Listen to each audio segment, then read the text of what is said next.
පුතාවල දන්නවද උකුස්ස සාමාන්‍යයෙන් අවුරුදු 70ක් විතර ජීවත් වෙනවා. එච්චර කාලයක් උකුස්සේ ජීවත් වෙන්නේ තමයි හිතේ තියෙන ශක්තිමත් භාවය. මොකද මම එහෙම කියන්නේ සාමාන්‍යයෙන් උකුස්සොන්ගේ පුතා මේ අවුරුදු 40 වගේ වෙනකොට සාමාන්‍යයෙන් හොටේ තියෙන ජීවුණු බව අඩු වෙලා මේ හොටේ වක් වෙනවා. එතකොට දඩයම් කරන්න බැරි වෙනවා. ඒ වගේම නියපොතු වලින් මේ ගොදුරු අල්ලගන්නේ. එතකොට මේ නියපොතු වල ශක්තිමත් භාවය නැති වෙලා යනවා.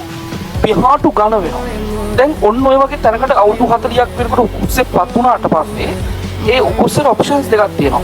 එකක් තමයි හරි මැරෙන්න පුළුවන්. මොකද දඩයම් කරගන්න බෑ. එතකොට උකුස්සේ මැරෙන්න පුළුවන්. ඒ ඔප්ෂන් එකට යන්න පුළුවන්.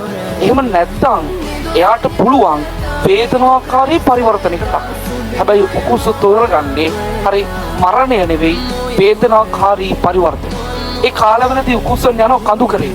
කඳු කරේ ගිහිල්ලා තමන්ගේ අර වක් වෙච්ච තියුණු නැති හොටේ කැඩෙනකන් හරි කඳු වල තියෙන ගල් වලට පහර දෙනවා. ඒතර හොටේ කැඩුනම අලුත් හොටයක් වර්ධනය වෙනවා. ඊට පස්සේ හොටේ පාවිච්චි කරලා අර තියුණු නැති නියපොතු ගලවලා දානවා. හරි. එතකොට නියපොතු ටිකයි හදනකොට ඒකට පියාපත් ටික ගලවලා දානවා.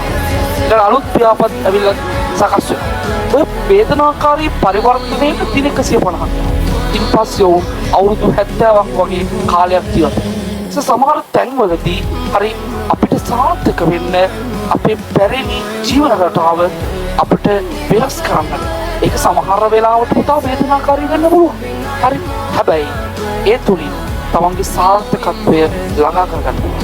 සාර්ථක වෙන්න වේදනාකාරී පරිවර්තනයක් උනත් කරන්න සූදානම් වෙන්න.